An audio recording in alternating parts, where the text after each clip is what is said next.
لیکن تجھے پتہ نہیں کہ یہ کسی ماں کا بیٹا ہے، پتہ نہیں کسی بیوی کا شوہر ہے۔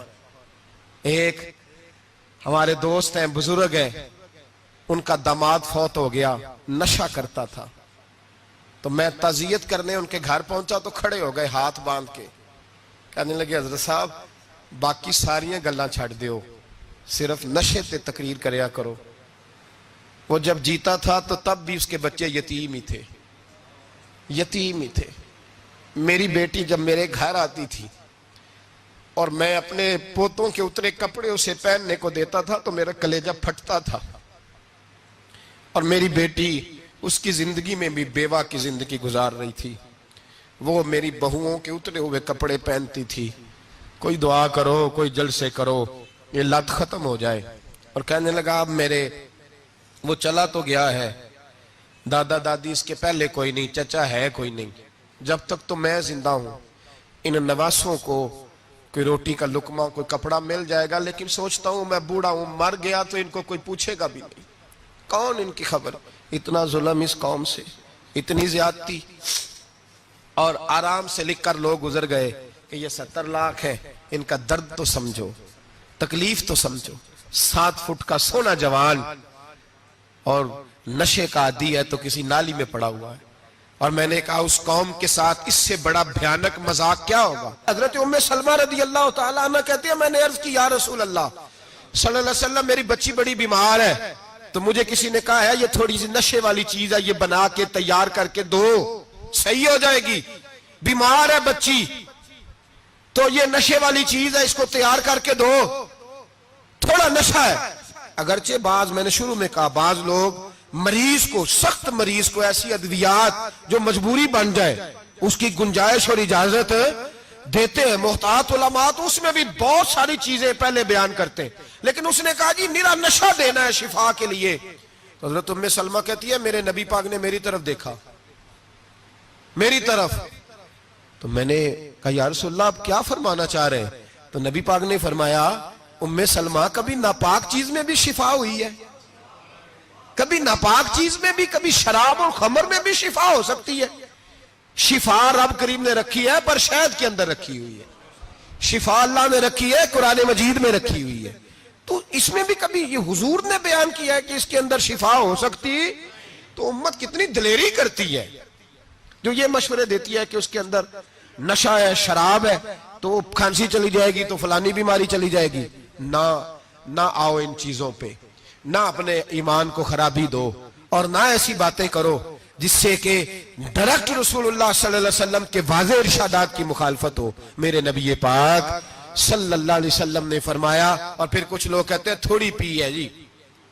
اب تو میں تجزیے میں پڑھ رہا تھا کہ ایسی شراب ایجاد ہو گئی ہے، لوگ شراب پیتے ہیں اور وہ مست بھی رہتے ہیں، کار بھی چلاتے رہتے ہیں، کہتے ہیں جی نہیں ہمارا ذہن معاف نہیں ہوا تو یہ والی صحیح ہے، نشہ نہیں لاتی۔ میرے نبی پاک صلی اللہ علیہ وسلم نے فرمایا جس چیز کی تھوڑی مقدار، زیادہ مقدار حرام ہے اس چیز کی تھوڑی مقدار بھی حرام ہے، جس کی زیادہ مقدار حرام ہے اس کی تھوڑی بھی۔ تو خمر اور شراب اگر فل پینا جائز نہیں تو تھوڑی پینا بھی جائز، یہ حرام ہے اور حرام تھی اور قیامت تک حرام ہی رہے گی۔ میرے نبی پاک صلی اللہ علیہ وسلم نے منع کیا، اور حضور نے اظہار ناپسندیدگی فرمایا، فرمایا 40 دن تو عبادت ہی قبول نہیں ہوتی شراب پینے والے جب تک سچی توبہ نہ کرے۔ حضور سید عالم صلی اللہ علیہ وسلم بیٹھے تھے تو حضور نے فرمایا شراب، یہ نشہ، یہ برائیوں کی ماں ہے۔ اور پھر حضور نے ایک مثال بیان فرمائی، نبی رحمت علیہ السلام نے فرمایا بنی اسرائیل کا ایک واقعہ ہے، ایک خوبصورت جوان تھا تو ایک عورت کا دل آ گیا اس پر۔ یہ یاد رکھ لیں، ہم لڑکوں کو منع کرتے رہتے ہیں لیکن ہمیں گھر کی بچیوں پر بھی توجہ دینی ہوگی، ہمیں ان کے فون پر بھی نگرانی کرنی ہوگی، ہمیں وہاں بھی غور کرنا ہوگا، اس لیے کہ اگر کوئی بچی گنجائش نہ دے تو میرا خیال ہے کہ لڑکا جرت کرنے کی طاقت نہیں رکھتا، تو وہاں بھی ان کی اماں سے کہے کہ پابندی لگائے، بچی کسی کا موبائل لے کر کے کہیں اس کو استعمال تو نہیں کر رہی، اس پودے پر بھی توجہ دے، درخت بننے سے پہلے اس کی بھی نگرانی کریں، یہ بھی بڑا ضروری کام ہے۔ عورت کا دل آ گیا تو نبی پاک علیہ الصلوۃ والسلام فرماتے اس نے کوئی بہانہ لگایا، کسی کو کہا کہ اس نوجوان کو بلا کے لاؤ، اس کو کہو کہ ہم نے کوئی گواہی لینی ہے تجھ سے۔ وہ نوجوان آیا، ایک کمرے میں داخل ہوا تو اگلے کمرے میں لے گئے، وہاں داخل ہوا تو اس سے اگلے کمرے میں لے گئی، وہ داخل ہوا تو اسی طرح 7 مکفل کمروں میں لے گئی۔ میرے کریم رسول میرے محبوب پاک علیہ السلام فرماتے ہیں، صحابہ کو سمجھا رہے ہیں میٹھے لب و لہجے میں، فرماتے ہیں جب سب سے پچھلے کمرے میں لے گئی تو ایک لڑکا بندھا ہوا تھا وہاں رسیوں سے، شراب کا پیالہ پڑا ہوا تھا، اور بی بی کہنے لگی کوئی گواہی شواہی نہیں لینی، تجھے اس لیے بلایا ہے کہ تیرے اوپر دل آ گیا ہے، اب میرے ساتھ منہ کالا کر۔ تو وہ جوان کہنے لگا نہیں، میں نے اپنے نفس کو پاک رکھا ہوا ہے، میری نظر بھی پاک ہے، دل بھی پاک ہے، اور اس کی برکت یہ ہے کہ رب نے میری روح کو بھی پاک رکھا ہوا ہے، تو میں یہ حرکت نہیں کر سکتا۔ پاک لوگ پلید کاموں کی جانب توجہ نہیں کرتے، میں یہ حرکت نہیں کر سکتا۔ اقبال نے اپنے بیٹے کو دعا دی تھی، اس نے کہا تھا حیا باقی نہیں ہے زمانے کی آنکھ میں، خدا کرے کہ رہے تیری جوانی بے داغ، خدا کرے کہ رہے تیری جوانی بے داغ۔ کہا میرے ساتھ منہ کالا کر، اس نے کہا میں نہیں کرتا۔ کہنے لگی چل پھر اس کو قتل کر، اس کو میں نے باندھا ہوا۔ اس نے کہا میں قتل کیوں کروں، میری کیا دشمنی ہے؟ کہا پھر شراب پیو، کہا میں شراب بھی نہیں پیتا۔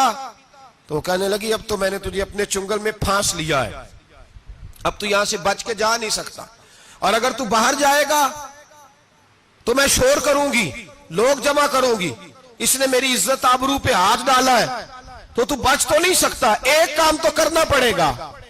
محبوب فرماتے ہیں اس نوجوان نے سوچا کہ زنا بھی بہت بڑا جرم ہے، قتل بھی بہت بڑا گناہ ہے، چلو اب مجبوری ہے تو شراب پی لیتا ہوں۔ لیکن وہ سمجھا نہ کہ شراب تو بنیاد ہے، اس نے ایک پیالہ جو پیا کہنے لگا ایک اور دے دو، دوسرا پیا تو کہنے لگا ایک اور دے دو، اب 3 پیالے 3 بوتلیں شراب جو پی چکا تو خماری چڑھ گئی۔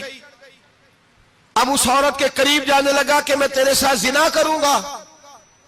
اس نے کہا جب تک میں قریب نہیں آنے دوں گی جب تک تو اسے قتل نہ کرے۔ اس نے اسے قتل بھی کیا، زنا بھی کیا۔ تو محبوب فرمانے لگے یہ قتل اور زنا جو ہوا ہے تو یہ شراب کی وجہ سے ہوا ہے، گویا شراب وہ جرم ہے جو قتل بھی کرائے گی، جو زنا بھی کرائے گی۔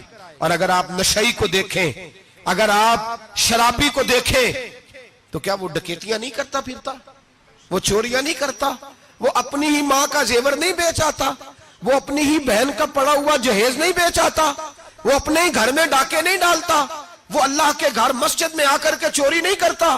وہ صرف اس لیے کرتا ہے کہ یہ نشہ، یہ شراب، یہ ماں ہے گناہوں کی، یہ جڑ ہے۔ ملت کے لوگوں یاد رکھو، اس امت، اس پاکستان کے ساتھ جہاں بہت سارے ظلم ہوئے، وہاں بڑا ظلم یہ ہے کہ بہت بڑا طبقہ جوانوں کا نشے کا عادی ہے۔ وہ نشہ انہیں عشق مجازی اور عورتوں کے عشق کی جانب لا رہا ہے، وہ نشہ چوریاں کرا رہا ہے، قتل کرا رہا ہے، ڈکیتیاں کرا رہا ہے۔ بہت بڑے ظالموں نے بہت بڑے ہاؤس بنائے ہوئے ہیں جن کے اندر شراب فراہم کی جاتی ہے، نشہ دیا جاتا ہے۔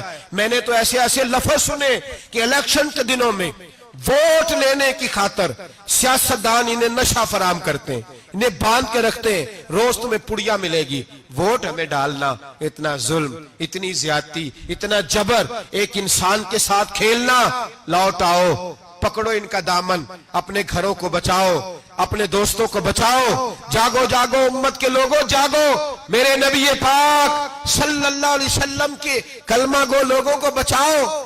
ان پر اگر سختی کرنی پڑتی ہے تو کرو، پیار کرنا پڑتا ہے تو کرو، محنت کرو، جدوجہد کرو۔